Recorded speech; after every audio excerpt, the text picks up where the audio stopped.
What's up, y'all? My name is Barbara Atewe. Welcome back to my channel. So for today's video, I will be showing y'all how I make my frontal wigs with a sewing machine. So really hope you guys enjoyed this video.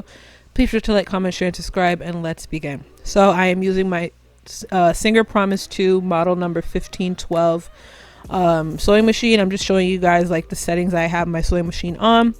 Now we are putting the mesh dome cap on my canvas blockhead. I use a size 24 canvas blockhead because I have a very big head. You always want to make sure that you're using a mesh dome cap that is like at least one size up from your normal wig size, because it shrinks while you're sewing it under the sewing machine.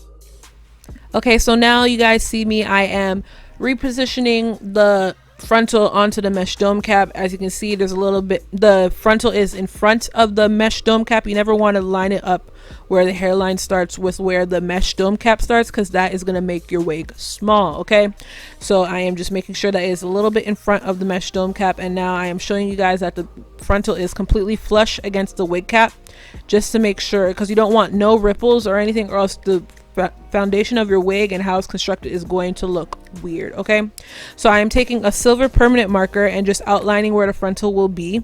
That is where I'm going to stop sewing my bundles, just to make sure that I'm not overlapping, because I don't want to sew my frontal on top of my bundles, nor do I want to sew my bundles on top of my frontal. I just want everything to be like right beside each other so that it lays as flat as possible.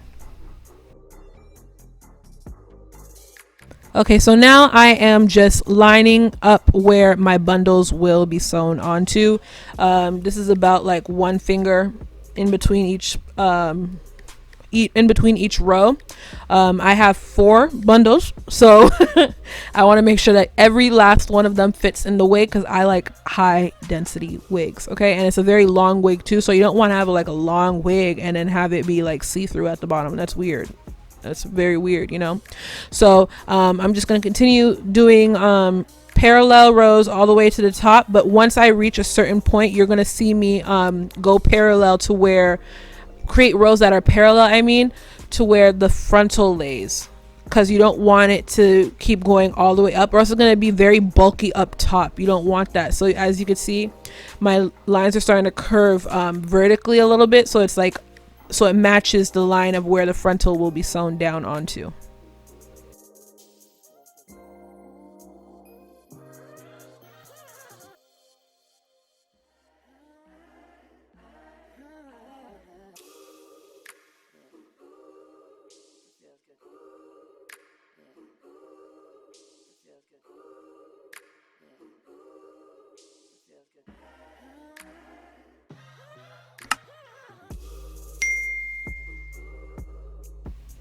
All right, and this is your sewing pattern. Very simple, very easy, you know, not too much work. Just going to make sure that when you're sewing it, your track is on the line, or else it's going to look weird. It's not going to feel right on your head. So now we are at my sewing machine. I have my wig cap under the presser foot, and then I'm just going to grab my track. What you want to do, there's going to be a clip in here where you don't follow what I do, okay? But you want to make sure that you have enough string to where when you're sewing, as you can see, you see my hand pulling the string away. You're supposed to hold the string with the hair so that it doesn't get pulled back into under the whatever that little metal compartment under the presser foot is of the sewing machine. You don't want it to get pulled onto there. So you guys will see me. You will see me. It will get stuck, and then I will have to pull it out. Y'all see that? Cool. That's weird. You're not supposed to do that. You're supposed to hold onto the string while holding onto the bundle so that it doesn't get stuck under the sewing machine. Okay, don't do what I do. Okay, so there'll be another clip to show you the proper way.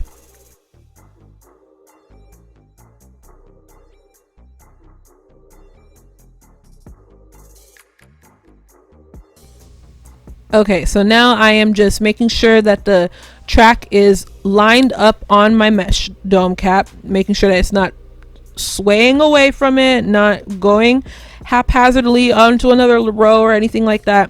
Just want to keep it there, using both hands to hold onto the wig cap and onto the onto the track. You'll see me apply a little bit of tension just to make sure that it's stretched out a bit, but not to the point where it's fully stretched out, because for some weird reason when you fully stretch out the wig cap, it shrinks. It makes no sense. But girl, I don't understand that. But you finish your first row, and then you use the thread cutter to cut it off, and then you always want to make sure that you're reversing while sewing it down. Okay, so here's another example. I'm lining it up, and then you see me grab the thread with the hair so that it doesn't get sucked back onto the under the sewing machine. Okay, so we're pulling it under the presser foot, making sure that the track is lined up onto the row that you want to sew onto, and you're just gonna let it rip all the way up to the top.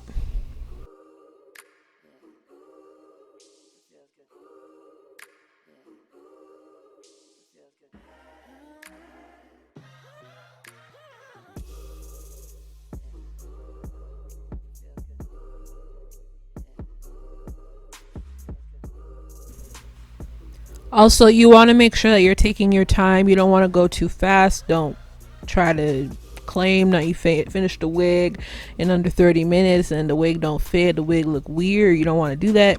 Take your time, take breaks, make sure that you're always making sure that your tracks are lined up.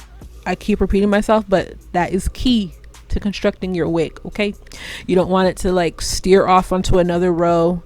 That is annoying. Also, don't have to worry about sewing through the elastic band. I mentioned this in a previous video for making your lace closure wig with the sewing machine, but you could sew through the elastic band. Here's a close-up, but listen to what I'm saying.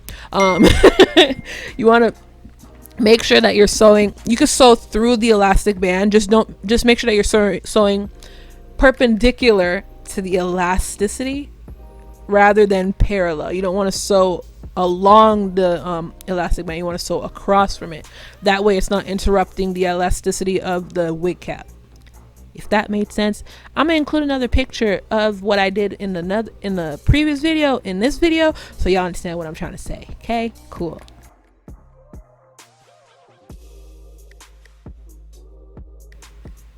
All right, and now that you've sewed all your bundles down, it's time to sew your frontal onto your wig cap.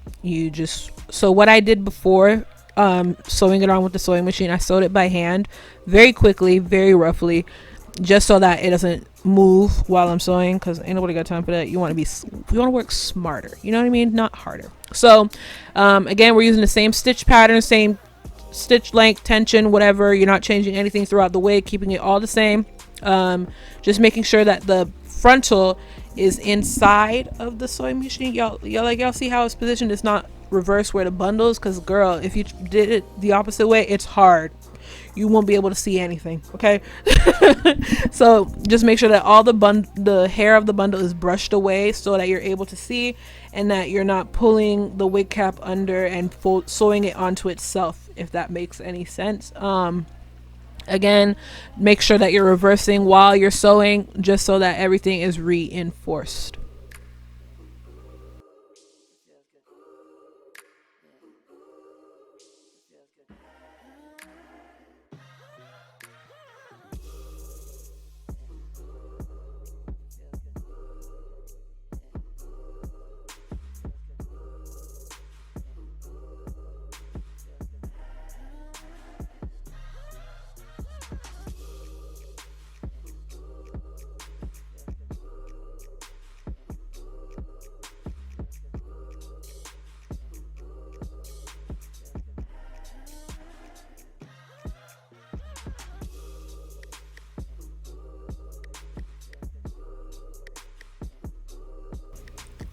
Okay, and when you're done, you want to cut the thread, pull it all out, arrange your hair or whatever. But this is what it's going to look like on the inside. The zigzag pattern is the perfect stitch pattern to sew your wigs with a sewing machine, just so that the wigs don't unravel, nothing slips out, everything is held together, and you don't have to worry about your track drifting in the wind while you're walking down on the sidewalk, you know what I mean? But this is how the final wig looks. I am in love. It's been a while since I've worn a kinky straight wig, but I'm very happy with how everything turned out. I really hope you guys are very happy with how everything turned out. I really hope this video is insightful and helpful to create your own wig on a sewing machine. So I really hope you guys enjoyed this video. Please remember to like, comment, share, and subscribe, and I will see you guys next time. Okay, bye bye.